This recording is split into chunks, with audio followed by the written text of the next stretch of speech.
kita akan siapkan hati untuk dengarkan firman Tuhan. Bapak Ibu, malam ini kita mau itu sudah dibuka itu ya, nggak apa-apa lah ya. Topik kita sama pagi tadi, DNA. Ya, sudah dikasih lihat di bawah, DNA itu ada hidup dalam nama Allah. DNA di sini tidak ada hubungan dengan Deoxyriboz ya. Nggak ada DNA ya, Deoxyribosa, nukleik acid itu namanya. Nggak ada hubungan, hanya inisial saja pas memudahkan kita untuk ingat DNA. DNA sini namanya dalam nama Allah. Bapak Ibu tahu nggak siapa nama Allah? Ya, sebagian kita terkadang nggak tahu loh nama Allah siapa. Akhirnya kadang-kala kita begitu disinggung sedikit tentang Allah. Apalagi buat mereka sebagian yang kagum dengan Yahweh. Nggak salah kagum Yahweh. Yahweh memang juga dipanggil ya. Tapi yang panggil Yahweh kan orang Israel. Ya, kalau saya tinggal di Israel saya panggil Yahweh juga, nggak ada nama Allah. Apalagi Alkitab saya bahasa Ibrani, semua isiannya Yahweh semua. Ya tapi karena kita Indonesia ya Allah lah. Lalu saya gunakan terminologi DNA, jangan disalahkan ya Pak, gimana kalau kami di Singapura kan berarti DNG ya. Ya. Atau in name of Jesus ya, atau in name of God gitu. Ya kira-kira gitu. Itu hanya sinonim inisial aja memudahkan kita memahami. Nah nanti kita terus belajar tentang DNA. Ya hidup dalam nama Yesus. Ya hidup dalam nama Allah. Ya. Hidup dalam nama Allah. Wow luar biasa. Nah malam ini kita belajar itu saudaraku. Buat Anda yang kali pertama hadir atau Anda anak-anak muda. Ya, bukan anak muda yang mudah tersinggung ya, anak-anak muda yang mudah diberkati ya. Amin. Ya, bilang amin dong. Ya, yang mudah diberkati bukan mudah jatuh gitu. Mudah bangkit maksud saya ya, bangkit dan bersinar. Ini penting loh saudaraku. Ini sangat mendasar tetapi berakar. Jujur aja, beberapa hari yang lalu saya merangkumkan khotbah ini, tetapi saya sudah kaji sekian lama berbagai dari rangkuman semua itu. Ini sangat mendasar dan berakar. Dan saya rasakan saya itu diberkati karena ini. Ya, pagi tadi saya sampaikan, kemudian ini malam saya mesti sampaikan sama supaya sama diberkati yang pagi juga diberkati sore, supaya nanti Anda bisa jadi berkat di luar sana. Ada amin? Baik, siapa nama Allah? Kita lihat firman Tuhan. Yohanes pasal yang ke-17 ayat yang ke-5 berkata seperti ini. Aku telah menyatakan namamu kepada semua orang. Kata Yesus tentunya, kata aku kasih merah di sini. Yaitu Yesus telah menyatakan namamu. Yesus menyatakan nama siapa? Besar itu munya, itu Allah Bapa ya, kepada semua orang yang engkau berikan kepadaku dari dunia. Nah memang dunia perlu nama, sorga nggak perlu. Maka kali pertama Tuhan datang kepada Musa, dia tanya siapa namamu, sebab dunia perlu nama. Ada Sumadi, ada Suprapto, bahkan Suprapto tidak cukup hanya dipakai untuk nama orang. Ya, di mana-mana saya jumpa dengan namanya Suprapto, terkenal orang satu ini. Hampir semua kota di Indonesia ada Suprapto. Jalannya maksud saya. Dunia perlu nama. Ya, maka waktu itu Musa bilang apa? Karena Tuhan datang kepada dia tanya siapa namamu? Dia bilang I'm who? I. Sulit untuk berkata. Akhirnya apa? Dia katakan namaku, dipanggil sama Musa, Yahweh. Yahweh ya. Di situ kenapa sudah ada penampaan sehingga ia berkata Yahweh. Apakah nama Tuhan itu Yahweh? Enggak, sebenarnya juga itu panggilan. Padahal kalau Anda tahu kata Yahweh itu juga merupakan panggilan dari dewa orang lain juga itu. Mesopotamia kalau tidak salah. Citanya anak saya itu karena dia teologi suka bahas yang begituan. Oke, kita tidak usah teruskan soal yang satu itu. Jangan kita persoalkan nama Allah dan Yahweh. Tapi malam ini kita mau tahu nama Yesus saja dulu ya. Nah, maksudnya apa nama itu Bapak Ibu? Ya, karena maksudnya nama itu dikatakan Yesus mengakui bahwa namanya adalah nama Allah di dunia. Kenapa? Karena segala sesuatu diciptakan oleh namanya, ya, nama Allah, yaitu Yesus Kristus. Untuk apa? Nah, ini nanti kita teruskan, karena segala sesuatu pada mulanya enggak ada, tetapi oleh nama Allah. Ya, itu kan firman. Kita lihat. Teruskan lagi. Yohanes pasal yang pertama 1, 2, 3. Bapak Ibu tolong diikuti ya. Kalau Anda perlu materinya, Anda nanti minta aja sama operator, Anda beli kasetnya di ruang ulang-ulang ini. Penting loh. Nanti Anda ini sebagai penyembahan di dalam hidupmu kalau Anda memahami. Ya, di sini dikatakan demikian. Pada mulanya adalah firman. Firman itu bersama-sama dengan Allah dan firman itu adalah Allah. Bapak Ibu kalau kita bahas ini rasanya kayak dasar-dasar banget ya, sering kali dengar khotbah. Oh, jangan terlalu cepat dulu menyimpulkan. Memang dasar tapi berakar. Buat apa dasar tapi ngambang? Ya, berakar dia akan tumbuh dan dia akan jadi pohon yang luar biasa. Yang kedua berkata demikian, ia pada mulanya bersama-sama dengan Allah. Segala sesuatu dijadikan oleh dia. Katakan amin. Segala sesuatu Bapak Ibu dijadikan oleh siapa? Dijadikan oleh firman maksud saya. Nanti kita akan masuk ke perjanjian lama untuk lihat dijadikan. Ya. Firman itu telah menjadi manusia. Tadi dia menjadikan semua yang ada dan diam di antara kita dan kita telah melihat kemuliaannya. Yaitu kemuliaan yang diberikan kepada nya sebagai anak tunggal Bapa, penuh kasih karunia dan kebenaran. Jadi ingat, kalau Anda dengar kata kasih karunia, jangan lupa ada kebenaran. Artinya Bapak Ibu kasih karunia tidak boleh lepas dari tanggung jawab. Enggak ada ajaran kita kasih karunia itu tinggal cium tembok. Terus tiba-tiba rumah buka bakul penuh gitu ya. Mujizat, ya saya percaya yang seperti itu. Tapi kalau lama-lama kita terus begitu-gituan, lama-lama ini enggak bekerja dong.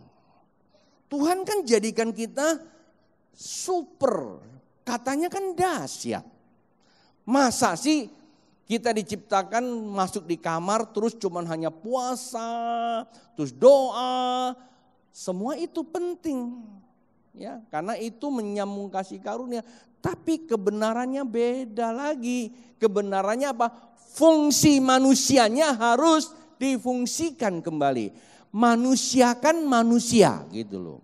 Jangan manusia tapi otak reptilnya yang bekerja, jadi bukan manusiakan manusia, tapi manusiakan. Wah nggak tahu deh, jangan ngomong nanti nggak enak, ini direkam masalahnya. Bapak Ibu bisa ngerti nggak maksud saya? Jadi ada kebenaran. Maksudnya apa? Maksudnya begini. Semua tercipta oleh firman, perhatikan. Semua tercipta oleh firman. Semua yang ada ini tercipta oleh firman. Karena itu keluar dari pemikiran seperti itu, kita lihat firman Tuhan yang menopang untuk memperjelas buat kita di Yohanes pasal yang pertama ayat yang 10-11. Ini menerangi tentang kedatangan Yesus. Yang pertama tentunya, bukan datang yang kedua. Dia datang dalam rupa manusia. Tadi kan ya 14 ya katakan apa? Pada mulanya dia adalah firman. Dia yang menciptakan semua ini loh Bapak Ibu. Adanya Anda duduk-duduk sini juga karena dia. Kita bisa bernafas juga karena siapa? Firman. Kalau firman itu sudah tidak ada, berhentilah nafas kita juga. Saudara bisa ngikuti enggak? Kalau bisa bilang amin ya. Supaya jangan terus dingin terus dingin ya. Harusnya bahasa roh lagi. Ya, ini agak sedikit mendalam berakar, jadi Anda perlu semangat nih untuk ngikutinya.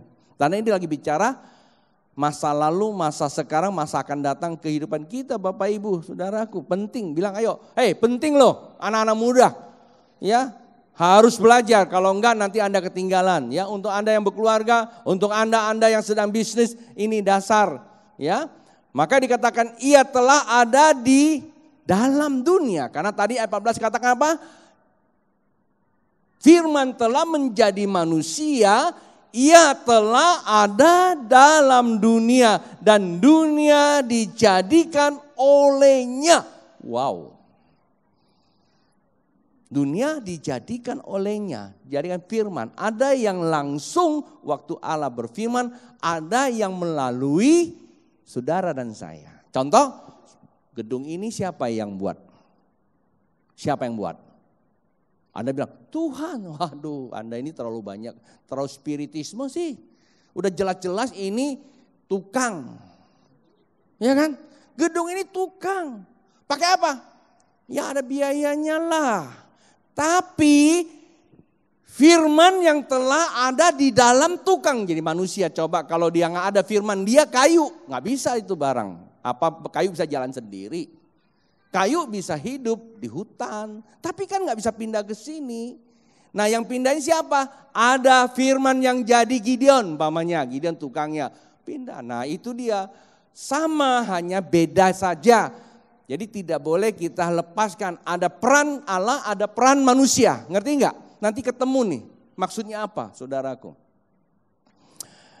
Ia datang kepada milik kepunyaannya. Nah, dia datang kepada milik kepunyaannya. Nah, semua ini diciptakan. Yang kelihatan maupun yang belum kelihatan. Yang ada di dunia maupun di sorga. Yang ada di tahta singgasana. Kalau Anda baca dalam Kolose, ya, itu seperti itu dikatakan. Bahkan dikatakan yang Anda sudah lihat atau belum itu sudah diciptakan. Yang belum kelihatan bukan berarti belum ada. Ini depan saya semua udah punya istri. Saya mau tanya, Henry udah punya istri?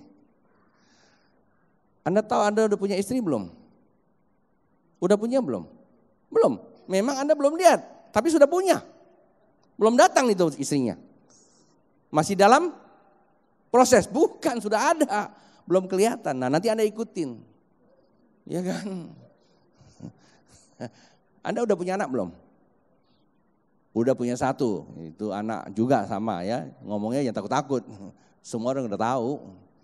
Ya, Anda nanti istri kamu bisa punya anak gak? Bisa gak? Ngomongnya kok takut-takut. Bisa, gitu. Tapi kok belum? Ya memang belum, tapi bisa. Kapan waktunya? Ya sampai Yesus kedatang 2 kali aku tungguin. Intinya kan kita percaya. Halo, bisa ngerti gak? Kasih tahu kira yang penting percaya. Karena memang firman Tuhan berkata seperti itu. Anda mau dengar firman Tuhan atau dengar kata manusia? Kata manusia adalah mana mungkin. Nah itulah sebabnya Alkitab berkata, ia datang kepada milik kepunyaannya, tetapi orang-orang kepunyaannya itu tidak menerimanya. Maksudnya apa itu? Nah maksudnya begini, Yesus adalah firman yang menjadi manusia. Ya, dia datang kepada apa? Kepunyaannya. Maka dikatakan begini, kita lihat deh. Yesus adalah firman menjadi manusia. Apa itu firman?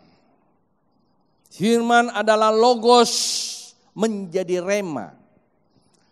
Logos itu adalah pikiran Tuhan. Rema itu adalah gambaran atau wujudnya Tuhan. Wujud diwujudkan.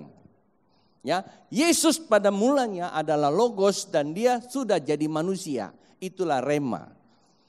Ya saya belum ke situ. Nah maksudnya apa saudaraku? Maksudnya begini, kedatangan Tuhan Yesus ke dunia untuk mengembalikan yang terhilang. kasih Allah tercurah, ya kan? Anugerahnya terjadi, selamatkan yang terhilang bagi kemuliaannya. Ya terkadang kita pikir jiwa, iya jiwa yang terhilang. Ya, nggak bilang manusia yang terhilang, jiwa yang terhilang. Karena jiwa yang terhilang, berapa banyak harta kekayaan yang punya Tuhan itu juga terhilang. Seluruh ciptaan Allah yang terkandung di perut bumi ini itu pun terhilang. Kenapa? Karena manusia kehilangan hubungan dengan Tuhan, sehingga manusia mulai mengeksplorasi bumi ini dengan apa? Kemampuan manusia. Hasilnya gimana? Maksimal atau terbatas? Terbatas.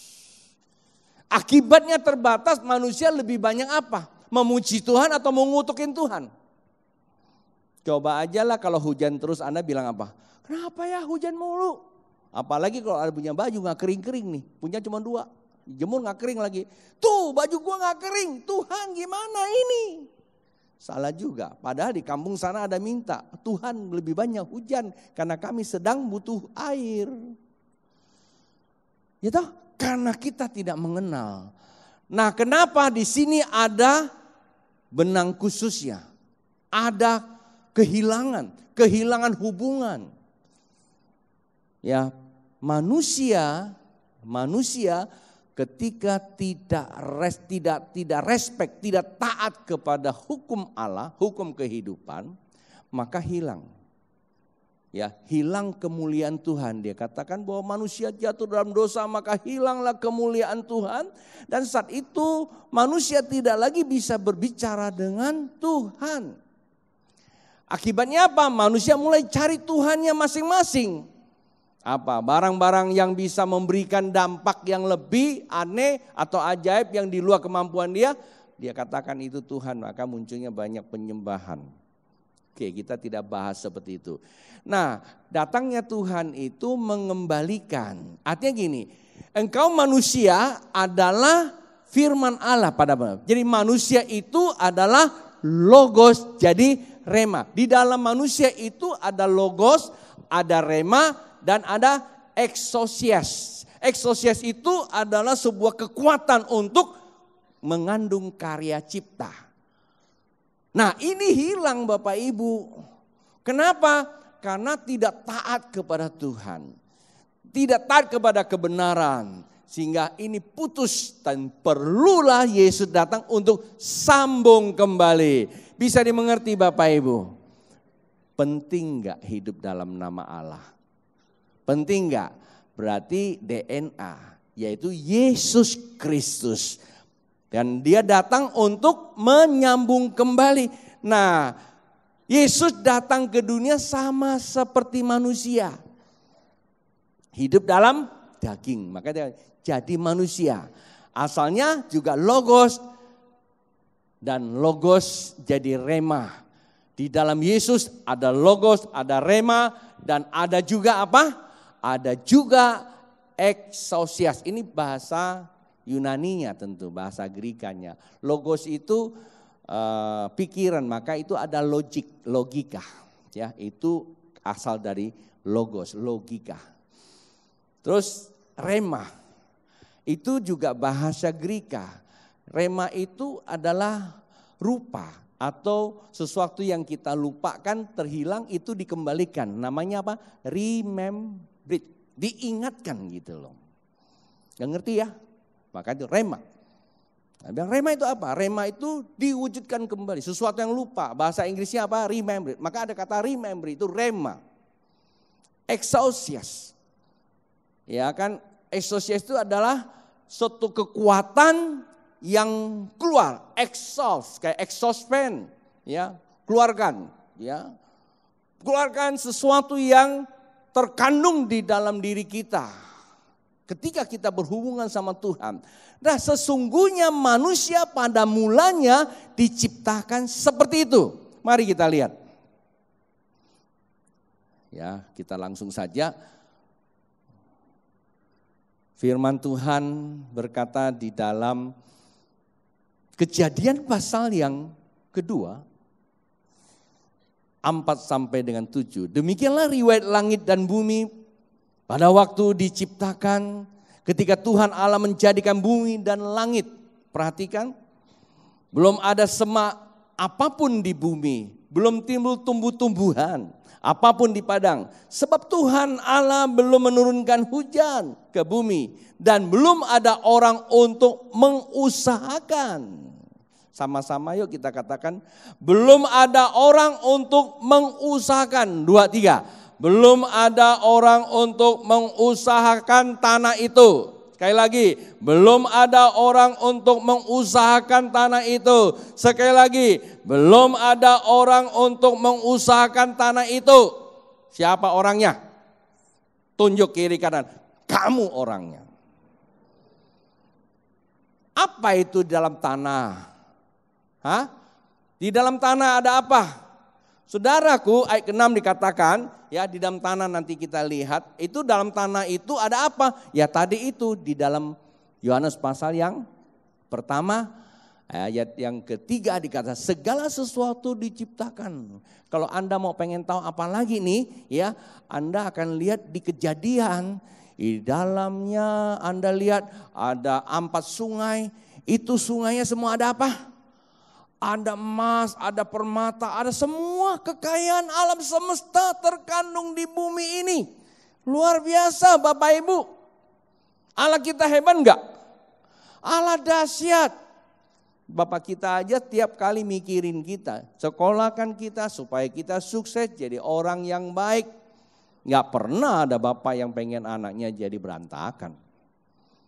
Bapak yang jahat saja tahu berbuat baik bagaimana Bapak di surga. Ya, Bapak di sorga lebih memperhatikan kita. Terkadang kita kurang memperhatikan kita, tapi Bapak di sorga selalu memperhatikan kita, saudaraku. Kasih tahu kiri kanannya, Bapak di sorga memperhatikan kamu. Dan dia tidak pernah berhenti untuk berbicara. Karena itu kita perlu DNA, perlu nama Allah. Perlu nama Allah dan kita perlu hidup dalam nama Allah. Ayat 6. Tetapi ada kabut naik ke atas dari bumi dan membasahi seluruh permukaan bumi itu. Ayat ke-7. Nah ini dia, ada satu ayat yang saya mesti jelaskan posisi kita. Ketika itulah Tuhan Allah membentuk manusia itu dari debu dan tanah. Ya, debu tanah. Tuhan membentuk manusia itu dari debu tanah. Setelah dibentuk dia apa? Dihembuskan nafas hidup ke dalam hidungnya. Demikianlah manusia itu menjadi apa? Makhluk yang hidup. Nah saudaraku, waktu Tuhan menghembuskan nafas hidup ke dalam hidungnya, kata nafas dalam bahasa aslinya, yaitu karena ini ditulis Perjanjian Lama kan bahasa Ibrani, namanya nefes. Ya bukan nefes stres atau tegang ya. Ini nafas. Nafas itu bahasa aslinya artinya apa? Kalau di keterjemahan kitab Septuaginta itu kan diterjemahkan dalam bahasa Yunani Greka. Itu disebut pneuma. Pneuma itu jiwa. Ya. Jadi Tuhan waktu menghembuskan nafasnya itu menghembuskan apa? Jiwa. Jiwa siapa? Jiwa siapa yang dihembuskan? Ya jiwanya Tuhan. Ya, dihembuskan. Di dalam jiwa ada logos, ada rema, ada exousias. Untuk apa? Untuk mengelola atau mengusahakan ciptaannya Bapak Ibu. Kita ini bukan seminar, maka saya tidak bisa ajak Anda buka banyak ayat. Tadi rumah baca ya, apa saja yang Tuhan sudah ciptakan. Tadi saya pulang dari sini, saya dengarkan seorang dokter ceramah tentang rahasia kerajaan Allah yang dimanifestkan di Israel. Saudara, saya belum terlalu ngerti-ngerti banget, baru sepintas saja. Ada satu kalimat dia katakan, orang Indonesia harus berbahagia. Kenapa? Di Alkitab Yesaya dikatakan bahwa Bait Allah dibangun pada abad ke-9 sebelum Masehi, zamannya Salomo. Itu kan bait Allah yang mengundang daya tarik. Bait Allahnya atau Salomonya? Bait Allahnya atau Salomonya punya daya tarik? Halo? Hah? Bait Allah atau Salomonya? Hah? Bait Allah. Maka itu kan akhirnya kan dibilang juga Tuhan, itu akan kuruntuhkan juga. Semuanya enggak boleh dipakai. Dia katakan apa? Ada bait Allah, ada Salomo, tetapi yang satu kamu kurang tahu, hikmat Allah. Bisa membangun bait Allah itu. Tapi bukan itu isunya Bapak Ibu, ya. Walaupun itu nanti sedikit saya singgung. Ya, untuk mempertebal pemahamanmu di sore ini sebagai penyembahan. Tahukah Anda, waktu Ratu Sheba itu kan datang dari Ethiopia. Nah, tahukah Anda waktu dia datang ke sana, dia itu raja juga. Waktu dia datang ke sana kaget. Melihat itu lantai yang mengkilap. Alkitab enggak tulis. Tapi ini orang cari buku sejarah. Nah, buku sejarah Israel dan buku sejarah di beberapa negara cerita tentang bait Allah itu waktu perjumpaan Salomo itu dan kerajaannya itu lantainya terbuat dari kaca. Kenapa? Ya karena memang dibikinnya mesti sama kayak surga juga kan. Nah, habis itu membuat Ratu Sheba itu terkagum-kagum dengan Allahnya. Salomo, Anda lihat kalau baca di Alkitab, dia kagum. Memang luar biasa Allahmu. Membuat Anda yang begitu luar biasa sehingga aku dengar di luar sana, yang aku lihat di sini belum 50% yang diberitakan di luar. Dengan yang kenyataannya belum 50%. Lah kalau kita sekarang gimana? Ya, yang kenyataannya 10% di luarnya apa? 300%. Kan begitu, luar biasa Allah kita luar biasa. Dia sendiri luar biasa. Kita mesti selamatkan jiwa. Dia sendiri yang menyelamatkan apa? Menyelamatkan dompet kali. Pandanglah sekelilingmu. Itu lagu saya bikin. Saya kan bukan penyanyi. Kalau Andi ialah penyanyi. Ya, saya penyiar. Penyiar berita baik. Waktu Tuhan memenuhi saya dengan rohnya, tiba-tiba ada nyanyikan. Kasih Allah tercurah, karena pada tahun-tahun itu kita sedang mengalami kasih Tuhan. Saya tulis, saya minta anak saya tolong, ya Anda isi. Saya nyanyikan biar dia kasih apanya namanya itu notnya. Lalu minta Andi nyanyiin. Kasih Allah tercurah, kita tahu, pandang sekelilingmu selamatkan. Enak banget ngomongnya di luar orang bilang luar biasa semua nyanyiannya. Tapi berapa banyak yang kau bawa ke Tuhan? Jangankan bawa ke Tuhan, hampir-hampir sendiri aja sudah mau hanyut. Bilang sama kiri kanannya, Mbak Be gak ngomongin kamu loh. Tapi orang ini udah rupa-rupanya aku ingat juga. Ya karena datang ke sini cuma mau cari pacar. Gara-gara ditolak langsung. Ya kan datang gereja cari pacar, pandanglah sekelilingmu, dapat. Lalu adakan PDKT, ditolak, besoknya apa? Aku bukan selamatkan yang terhilang, aku yang ditolak. Aku pergi kemana-mana, akan ku cari lagi. Kasih Allah melayang. Kenapa ketawa? Ada pengalaman. Saudara, itulah sebabnya saudaraku Tuhan menghembuskan nafas itu adalah logos, rema dan exousias.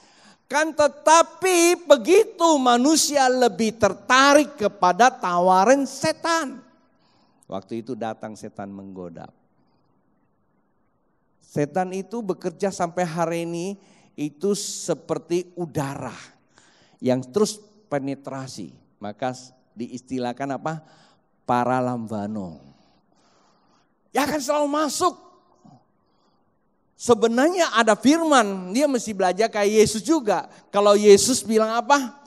Grapitule katana. Artinya apa? Ada tertulis.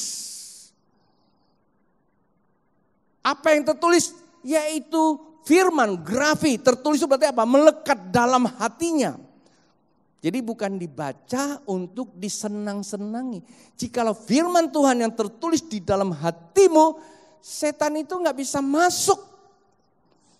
Tapi kalau gak tertulis dalam hatimu, nanti akan bernasib seperti Hawa.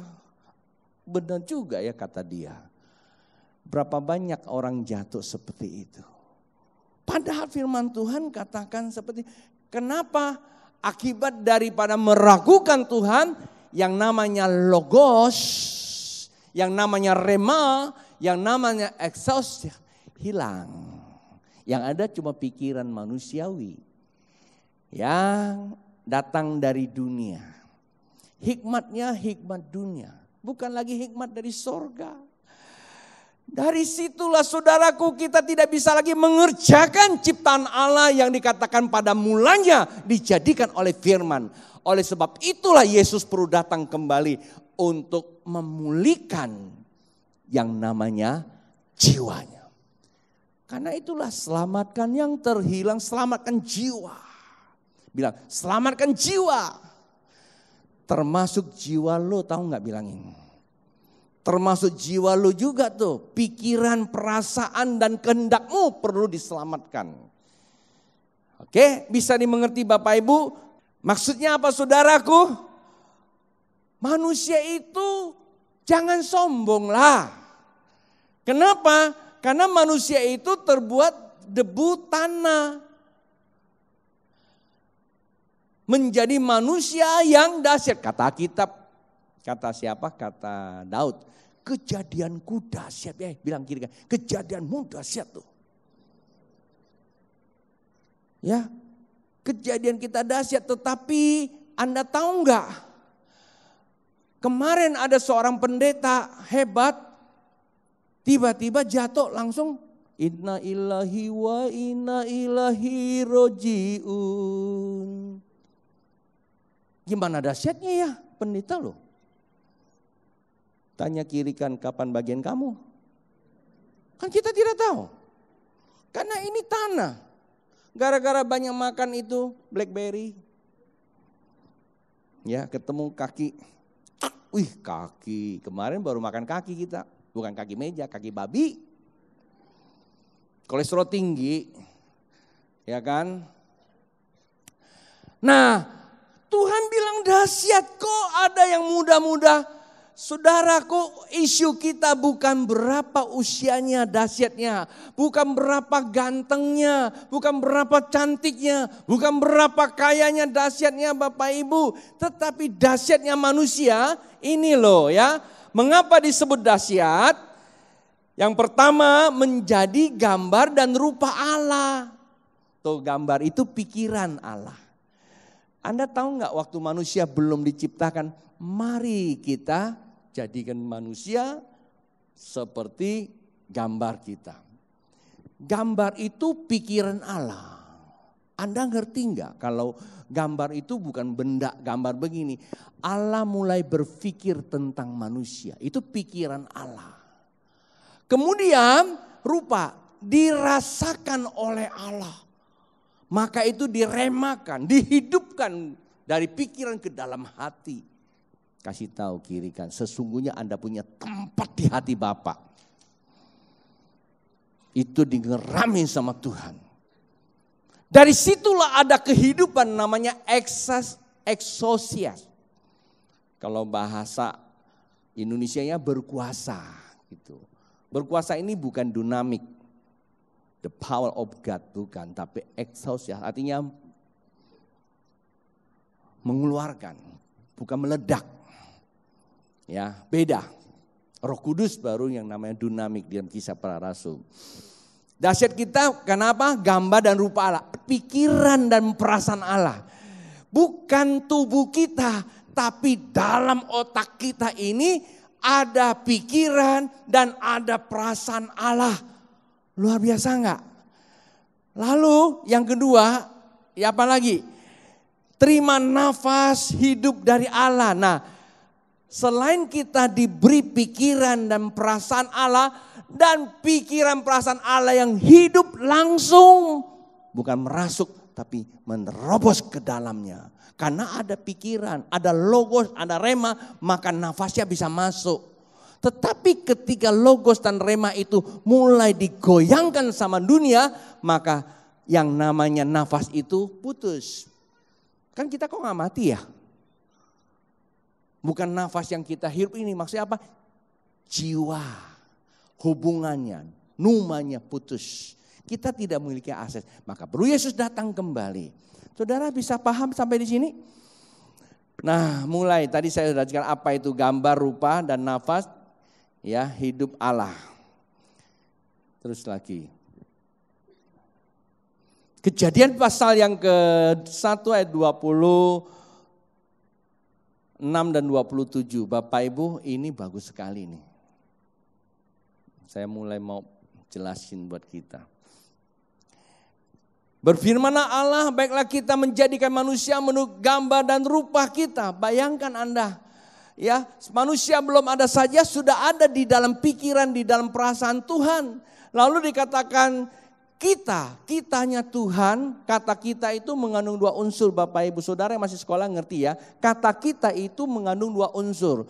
Unsur banyak dan unsur penyatuan. Sebenarnya lebih cocok dikata Bhinneka Tunggal Ika. Indonesia ini bagus. Ya.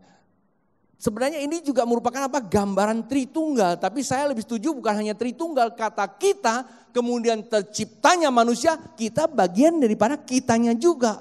Untuk itulah kita ini kalau sudah dilahir baru, jangan lagi pakai aku atau kamu. Kita umat pemenang, kita umat pemuji. Ada ya lagunya ya? Kayaknya belum pernah nyanyi kali ya. Kayak dulu suka nyanyi lagu ini ya. Kita umat pemenang. Betul ya? Saya nggak tahu tuh. Nanti kalau ada nyanyiin ya. Kita umat pemuji. Akhirnya ada gereja namanya GBI kita. Ya benar, ini pikiran Tuhan itu. Nah ya, karena di situ ada pikiran perasaan yang menjadi satu keilahian. Kata kita. Supaya mereka berkuasa. Nah kata berkuasa itu exousias. Ayat 27, maka Allah menciptakan manusia itu menurut gambarnya. Nah itu saya katakan jiwa. Menurut gambar diciptakannya laki-laki dan perempuan. Maksudnya apa? Saudaraku, di sini saya tadi sudah jelaskan Tuhan menembuskan nafas hidup. Gambar pikiran adalah logos. Rupa perasaan ada rema. Kemudian berkuasa atau kehendak atau exousias. Bapak Ibu, karena manusia jatuh dalam dosa, ini perlu dikembalikan yang namanya Yesus Kristus. Kita lihat berikutnya. Slide berikutnya.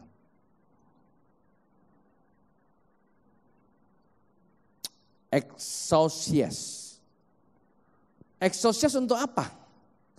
Untuk melaksanakan perintah Allah, mengusahakan bumi menjadi suatu kerajaan baginya. Sehingga kehidupan manusia di bumi seperti di sorga. Exousias itu adalah kekuatan Allah di dalam diri kita semulanya. Untuk mengelola kekayaan Tuhan yang ada di dalam, ya. Mengusahakan apa? Mengusahakan pikiran perasaan Allah yang terkandung di bumi bagi kehidupan. Nah, pikiran perasaan Allah yang terkandung di bumi ini apa saja saudaraku? Ada emas. Emas kan ada karena pikiran Tuhan. Maka tadi saya lupa cerita tentang Salomo punya.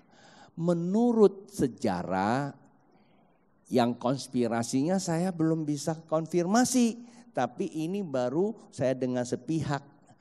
Konon katanya bait Allah itu kan akhirnya si Sheba begitu lihat megah pulang ngapain dia?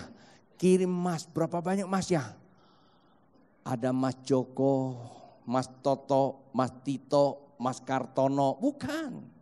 Itu emas benar-benaran. Lalu emas dari mana?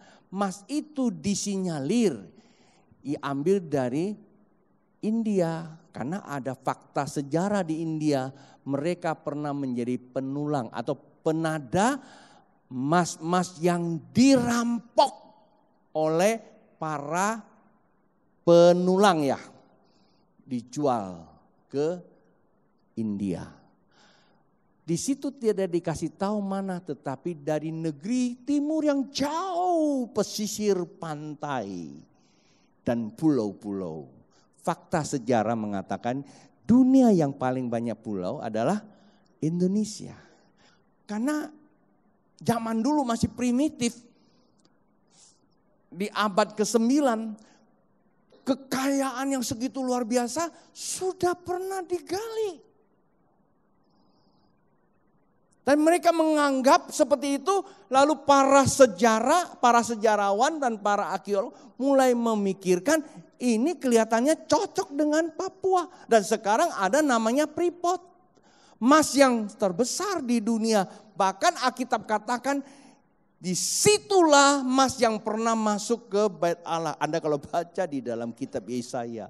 Dan Tuhan tahu walaupun itu datangnya aneh-aneh, tapi Tuhan tahu bahwa ada sumbangan dari Indonesia. Maka kalau Anda baca dalam kitab Yesaya dikatakan bahwa ada kebangkitan besar dari negara yang pulau-pulau itu untuk bersorak-sorak. Karena Allah akan mencurahkan berkatnya. Berarti Anda dan saya siap untuk meraih sebuah kemenangan yang besar.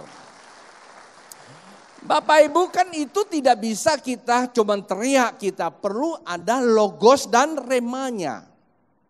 Paham enggak? Saya kaget ketika tadi saya dengar 3 jam dia ceramah kalimat ini. Saya katakan belum konfirmasi tapi bukan pengajaran, tapi saya informasi saja. Tiba-tiba saya ingat di awal tahun Tuhan bicara sama saya, Indonesia bukan lagi akan menjadi negara macan Asia, tetapi akan menjadi macan dunia di atas tahun 2020. Saya lagi bingung kenapa bisa begitu, tapi saya ngomong saja. Saya tahu ada pikiran Tuhan yang sedang berkata-kata, maka exousia saya katakan. Dan apa yang terjadi saudaraku? Nggak lama saya dengar ada peraturan untuk pengampunan pajak. Dan menurut data hampir 4.000 triliun itu uang. Pajaknya saja yang telah diampuni kemudian masuk 168 triliun. Wow, cukup buat beli kembali kali ya Freeport ya. Gak tahu lah, mestinya Suprapto yang suka ngitung-ngitung gituan. Ya artinya memang kita akan banyak uang. Nanti kekayaan kita tidak lagi dibawa keluar. Kekayaan kita akan kembali kepada kita. Siapa? Dan mereka harus punya DNA. Nama Allah.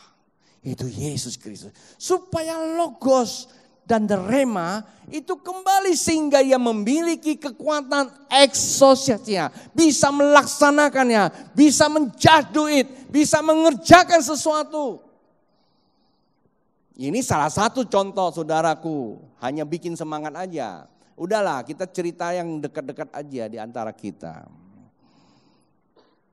Yesus datang membuka jalan kepada pikiran perasaan Allah yang terputus. Bilang, Yesus datang membuka jalan kepada pikiran dan perasaan Allah yang terputus.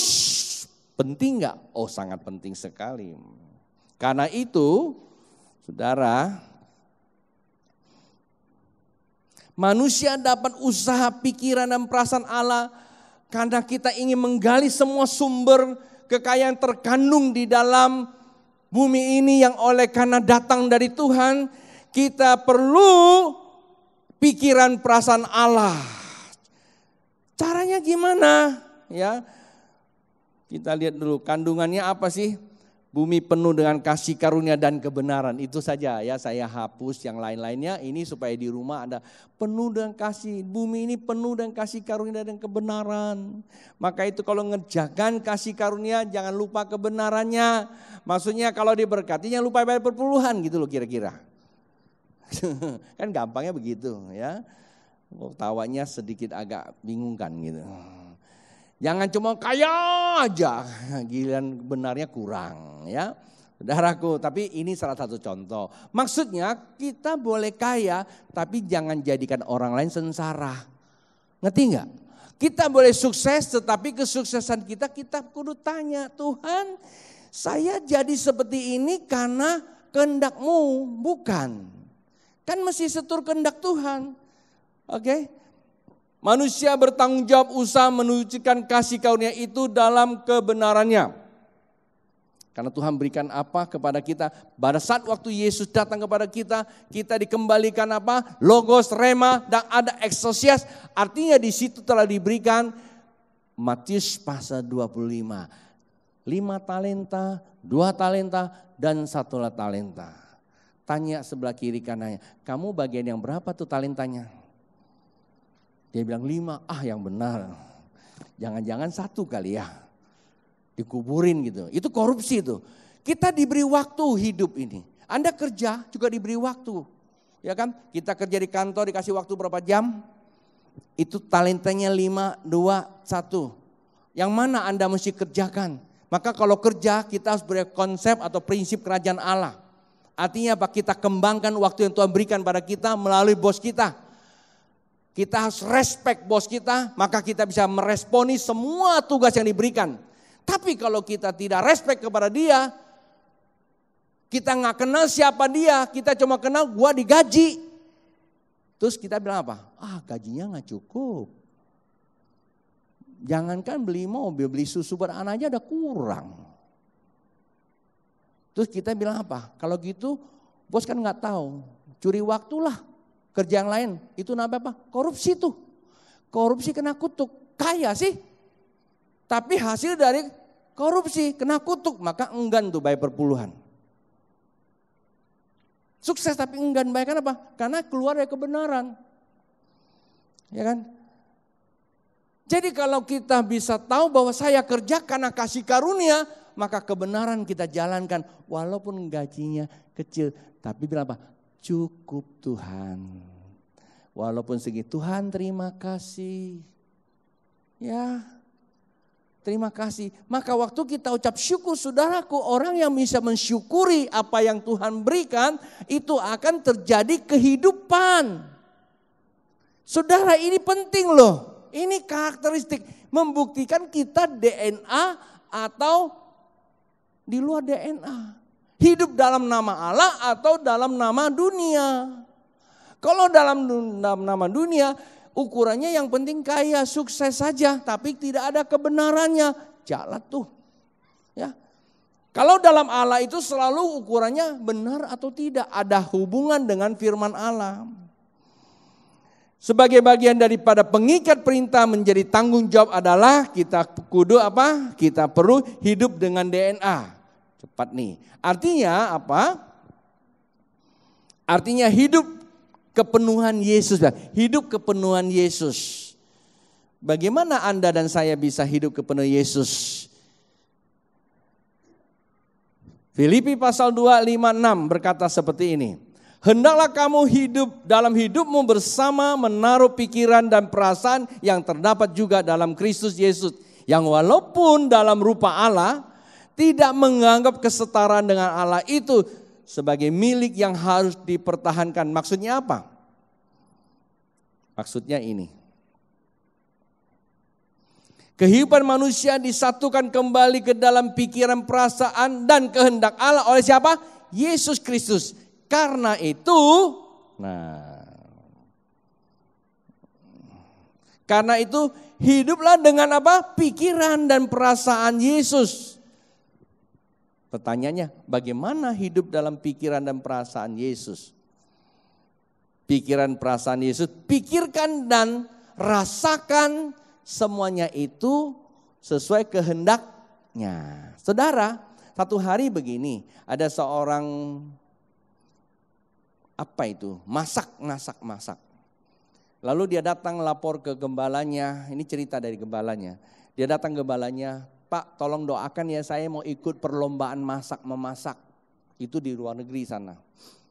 Udah daftar, ikut perlombaan. Mereka kan harus dikarantina, gak boleh pulang. Dari pertama, dua, ikuti terus itu saudaraku. Sampai pada suatu ketika, dia baru lihat, karena masih jauh nih untuk menjadi juara. Terus dia tuh, wah gak mungkin, kenapa? Karena jurinya dan semuanya itu sudah diatur, kenapa? Siapa yang punya duit, bayar ke juri dan ke panitia, udah diatur nanti siapa pemenangnya. Dan dia tahu bahwa gak mungkin dia bisa jadi pemenang karena dia gak punya duit, dia cuma ikut hanya mau bertanding saja. Lalu dia datang ke gembalanya, Pak aku mau mengundurkan diri deh. Kenapa? Gak mungkin aku bisa menang, semua udah diatur. Oh iya? Seperti itu. Terus ditanya sama gembalanya, lah kamu ikut pertandingan itu, kamu tahu gak ngapain? Itu kasih karunia. Nah, kamu tanya gak sama Tuhan, kasih karunia itu jadi juara atau jadi peserta? Atau ada sesuatu yang Tuhan mau kerjakan di situ? Kalau Tuhan ingin kamu jadi pemenang, ya sudah biarpun diatur tetap aja ikut. Udah tanya belum? Belum. Nah kok kamu mundur? Apa betul Tuhan suruh kamu jadi juara? Atau memang Tuhan cuma suruh kamu ikut aja? Nah dia berdoa, waktu dia berdoa, logos itu mulai, pikiran Allah itu bekerja. Tiba-tiba kehendak Allah kasih tahu, kamu pasti jadi juara. Walaupun tidak mungkin, kamu pasti jadi juara. Udah, mulailah dia terus ikut pertandingan. Lawannya semua itu berat-berat, apalagi yang punya duit. Dan ujung-ujungnya saudaraku, memang Allah punya kehendak dia harus jadi juara. Walaupun disikut kiri dan kanan, dia keluar sebagai juara. Nah saudaraku, kalau Anda sudah nikah, tanya dong, kamu nikah karena kehendak Tuhan atau kehendak kamu? Kalau karena kehendak Tuhan, jangan bertanya, istri saya bawel banget. Nah kamu mesti ngerti itu kehendak Tuhan atau kehendak kamu. Karena kehendak saya kalau kehendak kamu bertobat, minta pemulihan. Biar ada pikiran perasaan Kristus dan eksosisnya kembali kepada kamu. Kamu bilang Tuhan sekarang aku nikah karena kehendakmu. Walaupun istri saya bawel. Kamu lihatnya jangan bawel. Lihatnya itu manis. Karena ada pikiran Tuhan, terus kamu gambarkan, rasakan manisnya istri kamu. Kamu memperkatakan sayang. Bawelnya kamu kayak nyanyian Titik Puspa. Kala merdu deh. Katakan yang baik, demikian juga suami kamu. Waduh suami saya tidurnya ngorok, ganggu saya. Suami saya aduh parah Hei, kalau kamu bilang parah, ayo kamu percaya gak bahwa kamu nikah karena kehendak Allah? Pikirkan kehendak Allah. Allah punya kehendak nikah kamu baik atau buruk? Halo? Baik dong. Nah lihatlah yang baik-baik deh. Suami kamu yang gagah itu, walaupun gagal, lihat gagah dong. Jangan tuh lihat gagalnya terus. Lu mau kerja apa? Kerja sana gagal, kerja sini gagal. Mendingan lu gantung diri aja deh. Mati lo, jangan main-main lo. Belum mati aja udah puasi. Pikirkan suami kamu itu jadi manusia super. Bukan Superman. Rasakan suami kamu itu. Eksosias kamu itu atmosfernya waktu masuk ke dalam rumah. Oh luar biasa saudaraku. Itu namanya kita sedang menaruhkan apa? Firman Allah.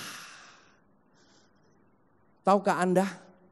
Waktu Daud membawa tabut Allah masuk ke Salomo membawa tabut Allah masuk ke bait Allah. Apa yang terjadi? tiba-tiba penuh kemuliaan. Semua orang menyembah. Tahukah Anda, di dalam tabut Allah ada apa? Hanya ada perjanjian. Itu firman, itu pikiran Tuhan, itu perasaan Tuhan, itu logos, itu rema, itu eksosiasnya. Karena gak ada manusia lagi yang bisa menempati, maka ditaruhlah di peti itu. Dan sekarang barang itu sudah jadi manusia Yesus Kristus. Ketika kita hidup dipenuhi Kristus, maka firman itu tertulis dalam kita. Kata kitab Ibrani 8 ayat 7 kau baca sampai 8. Bukan lagi ditulis di loh batu, tapi ditulis di dalam akal budimu, pikiranmu. Jadi kita jalan dengan apa? Kita jalan dengan logos, rema, eksosesnya Allah. Hei, itu setan gak perlu kamu tengking seperti orang ketakutan. Lau bawa golok lagi nanti. Gak perlu. Waktu Anda liwat saja setan lihat kamu, langsung dia ngacir. Kalau dia ketemu Anda lagi sial dia tuh. Karena ada firman. Wih, babe ngomongnya kok begitu? Iya, waktu dibawa ke tabut Allah, dibawa ke tabut Allah dibawa ke kuil Dagon, apa yang terjadi? Itu sesembahan orang Filistin, patah itu. Nggak ada tengking, nggak ada Gideon di sana. Ada nggak di sana? Nggak ada, nggak ditengking itu, patah itu barang. Karena ada logos, rema dan eksosias. Ketika dibawa ke rumahnya Obed-Edom, apa yang terjadi di sana? Diberkati 3 bulan. Dan selanjutnya kemana itu tabut Allah dibawa? Selanjutnya dibawa kemana? Hah? Dibawa kemana? Kasih tahu kiri kan dibawa ke dalam dirimu. Maka engkau pun akan diberkati. Haleluya.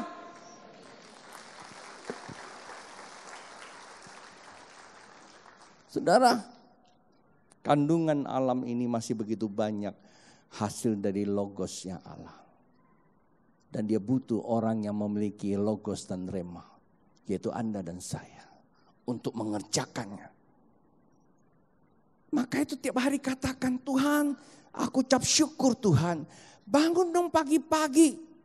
Kalah sama ayam lagi. Senggol kiri kanan. Jangan kalah sama ayam. Bangun pagi-pagi suami istri. Jangan bicara kegagalan. Maka itu perlu kenal Allah. Maka itu dikatakan di dalam Yohanes pasal 1 ayat 10-11. Perlu mengenal. Pengenalan akan Allah itu akan menumbuhkan respek kita kepada Dia. Respek kepada Allah membuat kita meresponi firman Tuhan. Kata pengenalan itu buat kita begitu respek kepada Dia, maka akan ada pencerahan. Respek dalam bahasa Ibrani itu namanya kabat. Honor, Inggrisnya honor, hormat, itu kabat. Kita begitu respek dengan Allah karena kita kenal. Kata kenal itu dalam kitab Septuaginta itu dibilang apa? Genesko. Maka dari situ ada namanya genius. Kenal Allah itu geneso. Maka kita disebut mengenal Allah, kita respek kepada Dia itu sebagai apa? Wadah bagi kabot. Karena kabat itu kan tunduk, taat, hormat. Kemuliaan Allah itu namanya kabot. Maka ada bilang kabut itu mulia. Begitu turun kita jadi jenius, penuh hikmat. Jangan nanya, om, gue mau kerja apa om? Sana ada seminar mahal bayarnya. Bapak Ibu, kita tidak boleh ikuti kata orang, ikuti kata Tuhan. Walaupun banyak orang berkata-kata, kita boleh terima, tetapi bukanlah kebenaran. Yang benar ada dari atas. Bangun sendiri, hubungan dengan atas. Namanya filio, hubungan ke atas, mengenal Dia. Saudara, kalau kita hubungan dengan atas, mengenal Bapa, kita akan penuh dengan kasih karunia. Sekali waktu Musa bilang sama Tuhan, Tuhan, aku jujur aja, ngomong aja gak bisa. Aku di Mesir kabur. Hari ini aku bisa bawa segitu banyak orang keluar. Waktu saya khotbah, semua bangsa saya keluar. Kalau bukan kasih karunia, siapa lagi?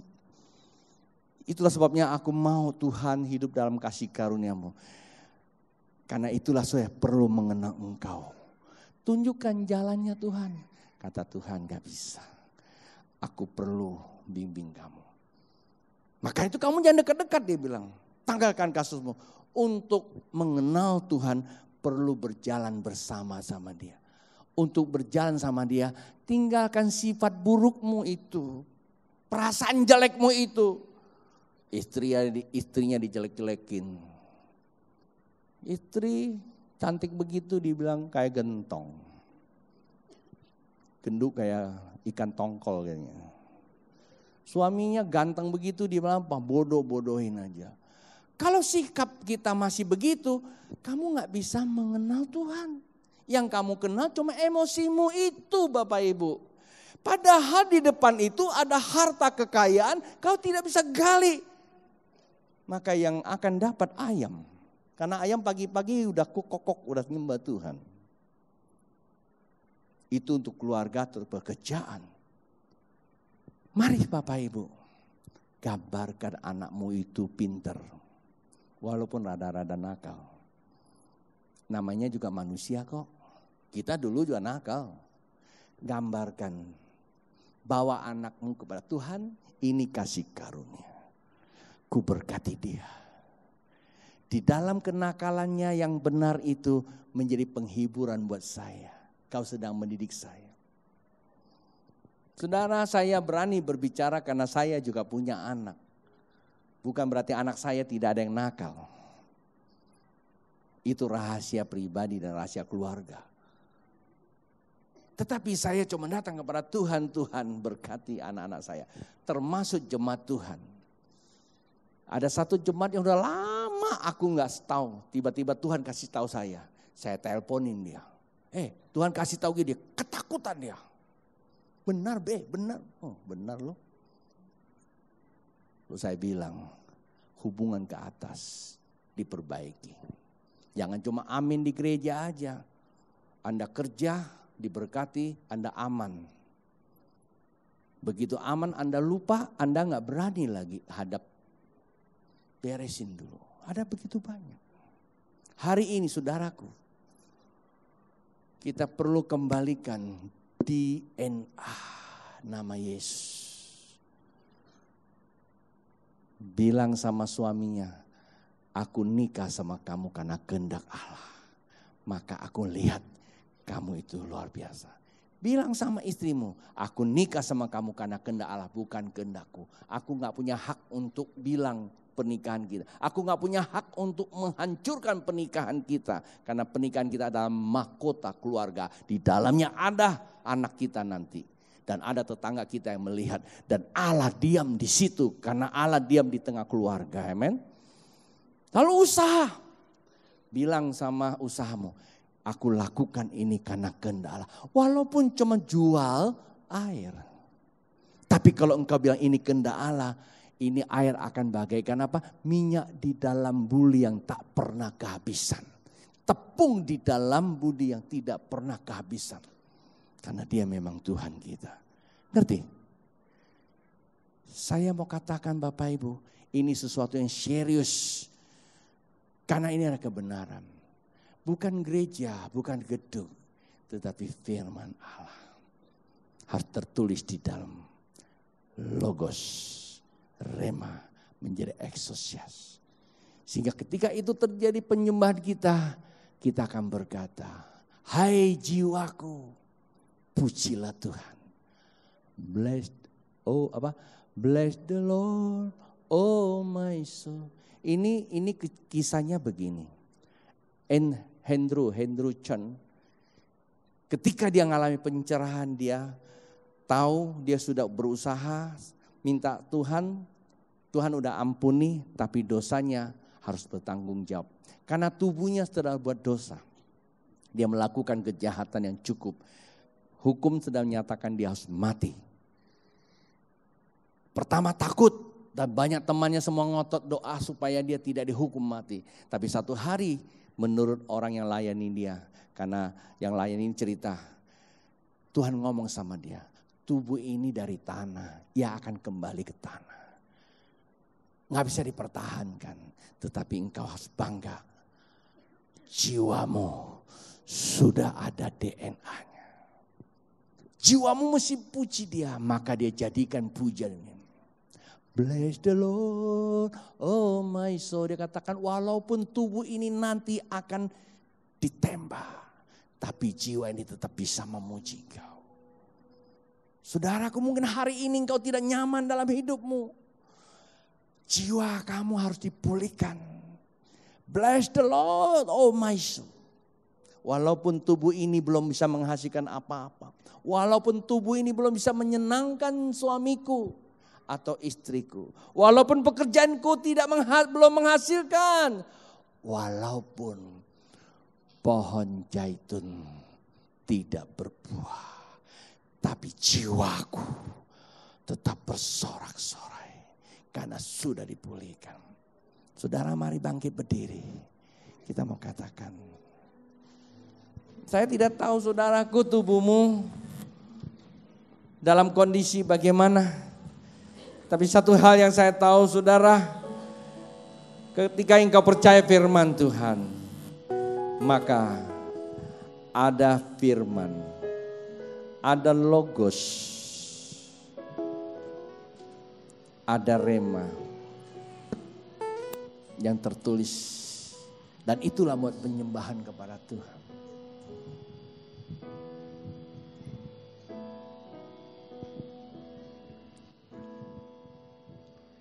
Bless the Lord, oh my soul, oh my soul, worship His holy name. Haleluya. Sing like never before, oh my soul, I worship Your holy name. Bless the Lord, oh my soul, oh my soul, worship His holy name. Sing like never before, oh my soul, I worship Your holy name.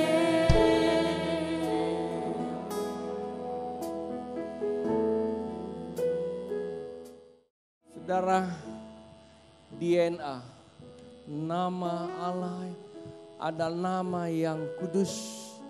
Yesus itu kudus. Semua karyanya ya dan amin. Di dalamnya penuh kasih karunia dan kebenaran. Karena itu Anda dan saya memerlukan Dia. Memerlukan pikirannya, memerlukan perasaannya. Tidak ada kata lain. Kau menatap, rasakan setiap kehendak Dia. Pikirkan setiap kehendak Dia di dalam hidupmu, setiap langkah hidupmu. Kau mulai tangkap itu. Apakah firman itu sudah bekerja dalam dirimu atau belum? Apakah firman itu yang menciptakan langit dan bumi serta isinya ada dalam diri kita atau belum? Buktinya ketika kita bisa melihat hidup ini dengan kacamata firman. Kita lihat pekerjaan kita kacamata firman. Kita tidak ada ketakutan, yang ada adalah kesukacitaan. Walaupun itu sedikit, kita akan berkata cukup.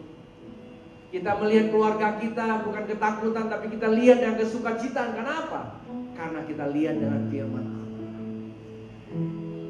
Kita mulai memperkatakan kata-kata baik terhadap istri kita, terhadap suami, terhadap papa, mama, terhadap anak-anak kita, terhadap teman-teman, terhadap bos, terhadap bangsa ini, terhadap kota ini. Walaupun kenyataan ini memang sangat sulit, dan itu akan berlalu. Hendro Chan bilang, walaupun tubuh ini akan mati, tapi roh jiwaku tetap memuji. Saudara, jika engkau orang yang malam ini begitu susah di dalam mengelola hidup, malam ini ada janji Tuhan. Kalau engkau punya pikiran dan perasaan Tuhan, maka semua itu akan menjadi berbeda. Tanganmu terangkat di mana Anda duduk, saya akan berdoa. Bapak Surgawi, setiap tangan yang terangkat, mari Tuhan. Pikiranmu, perasaanmu bekerja pada mereka. Segala kebuntuan yang selama ini terputus, Tuhan sambung kembali ke surga. Jika mereka memiliki kekuasaan, exousias untuk bekerja, untuk melaksanakan hidup ini, mereka mulai memperkatakan masa depan. Tidak lagi melihat masa lalu. Walaupun masa lalu begitu menakutkan, tapi masa depan mereka penuh dengan pengharapan. Yang mulai memperkatakan masa depan mereka. Ya, bekerja bersama dengan Tuhan. Yang tidak mungkin tapi mungkin di dalam Tuhan. Dia tidak mengutuk kita, tapi dia memberkati. Dia memberkati keluarganya, memberkati pelayanan, memberkati semuanya. Karena firman Tuhan telah datang kepada kami, ya Bapa. Terima kasih Tuhan Yesus. Cobaan yang dikasih Tuhan dan saya kasih, ibadah pun sudah selesai. Dan sekarang pulanglah serta bawa berkat dari Bapa. Bagi Anda yang ingin memberikan persembahan, mari angkat persembahan. Diberkati Anda, segala berkat kerjaanmu, kehidupanmu, rumah tanggamu, diberkatilah semuanya dalam segala aspek kehidupanmu. Dan terimalah berkat dari Tuhan, yaitu Bapa di surga, Yesus Kristus di dalam persekutuan Roh Kudus membawa saudara sekalian dari saat ini sampai Yesus datang kedua kali. Yang percaya katakan amin. Tuhan memberkati, selamat malam.